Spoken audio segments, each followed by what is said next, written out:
Fox 61 Plus. Now at 10, this is Fox 61, Connecticut's news station. Patients are prescribed certain medications in certain intervals and certain doses because that's what's safe. And when that doesn't happen and we become aware of that, that is something that could cause immediate harm to a patient.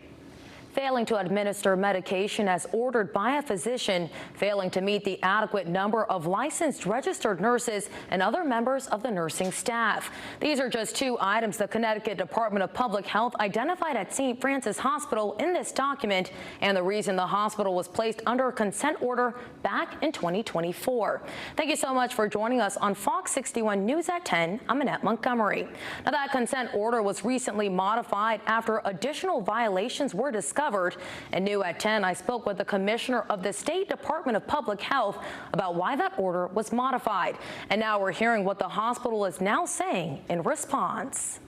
I think you're going the other way. Like the other way? No, not. We had identified several violations that had occurred. And in September of 2024, so this was going back a year ago, we had entered into a consent order with St. Francis Hospital. This consent order dated September 11, 2024, lays out the agreement between St. Francis Hospital and the Department of Public Health after a series of violations were identified by health officials. We had identified errors in medication administration, sanitation, safety of patients. According to the Department of Public Health, for the emergency department to be optimally staffed, they are required to have 17 registered and licensed practical nurses between the hours of 7 a.m. and 9 a.m., 18 between 9 a.m. and 11 a.m., 22 between 11 a.m. and 9 p.m.,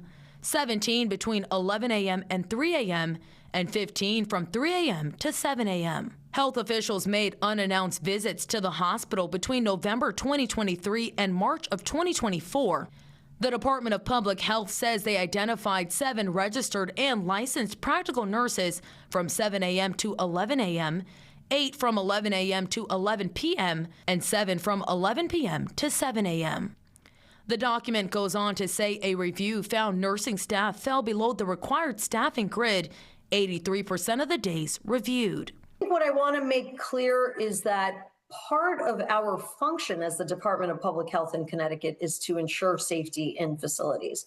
And so what has come to light in this particular instance is when something is egregious and we are doing the things so that people can feel confident going to a given healthcare institution. Trinity Health of New England oversees St. Francis Hospital.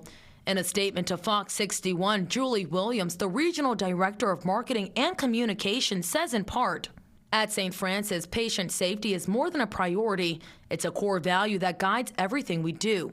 At the heart of our safety culture is continuous education, rigorous training, and the recognition of our colleagues who exemplify our safety values in action. This safety culture is built upon proactive colleague engagement, open communication, and leadership rounding, ensuring that the voice of both patients and colleagues remain at the forefront."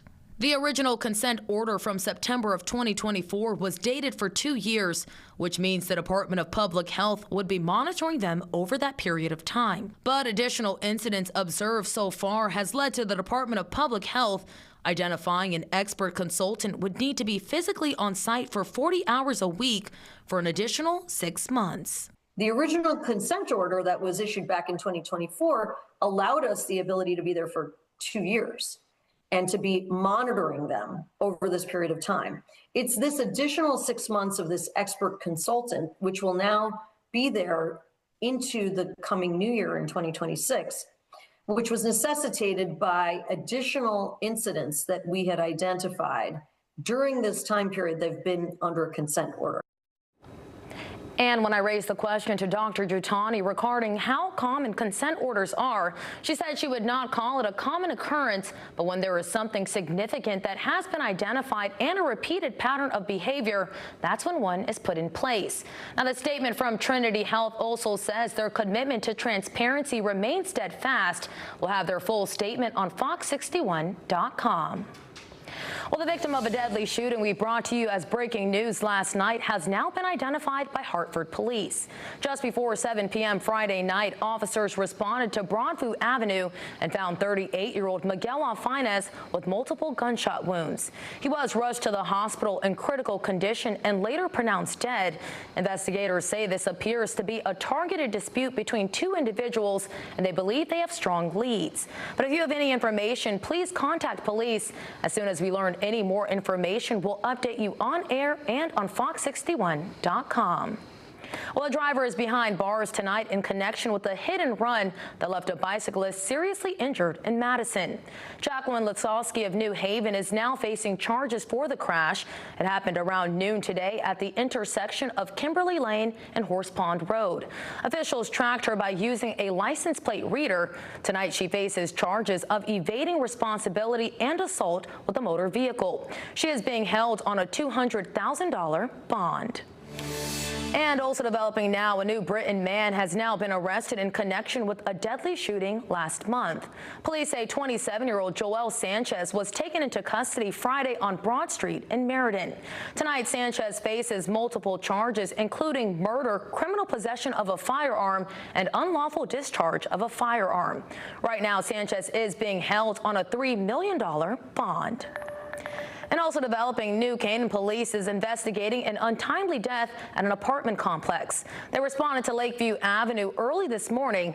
Right now, there is no public safety concerns at this time, but the police department is investigating the incident with state police. New tonight, a state audit has revealed alarming safety and oversight failures at several private special education programs in Connecticut. Fox 61's Stefan Reels has looked over that audit and joins us now live in studio.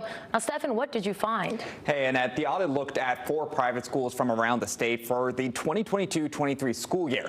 And in the end, it revealed several issues, which included failure to follow certain laws, regulations, and policies.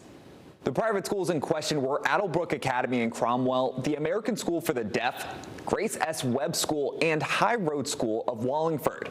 The audit also investigated the University School, JPE. The report found some schools failed to conduct required criminal background and child abuse checks on staff, including employees with prior criminal records. It also uncovered failures to deliver services outlined in a student's individualized education programs, or IEPs. Officials say these lapses put some of the state's most vulnerable students at serious risk. And right now, advocates are calling for stronger oversight and immediate reforms. The State Department of Education says it is reviewing the findings and considering next steps. And Annette, we've already seen some schools respond to this and acknowledge the issues in the audit. Some said that some changes are already underway, including at Grace S. Webb. Leaders say that they have set up a new process to prevent further background check problems. And the American School for the Deaf also said a new process was set up in the 2023-24 school year to help with issues around students' IEPs. Back to you. Thank you so much, Stefan. Well, a new statewide survey reveals that many Connecticut families are struggling to meet basic needs due to rising utility costs and stagnant wages. That survey was conducted by the Connecticut Project CT Data Collaborative and Stanford University's Rapid Survey Project. It found that more than half of families with children under 6 are facing financial hardship, particularly in rural areas. 65% of parents reported difficulties affording essentials like housing, childcare, and utilities. The data highlights the emotional toll it's taking on families, with parents using credit cards, tapping savings, or relying on charity to get by. Experts say the state must prioritize affordability to support families and ensure healthy child development. Well, the Berlin Fair is in full swing, and it's bringing all the excitement one last time before summer ends. We'll have the sights and sounds from today's fun coming up. Annette, probably we've had a pretty nice day today, but we did have a few scattered showers. What about tomorrow? Will we have any of those afternoon spotty showers? I'll have the details coming up next. Stay with us, please. The Fox 60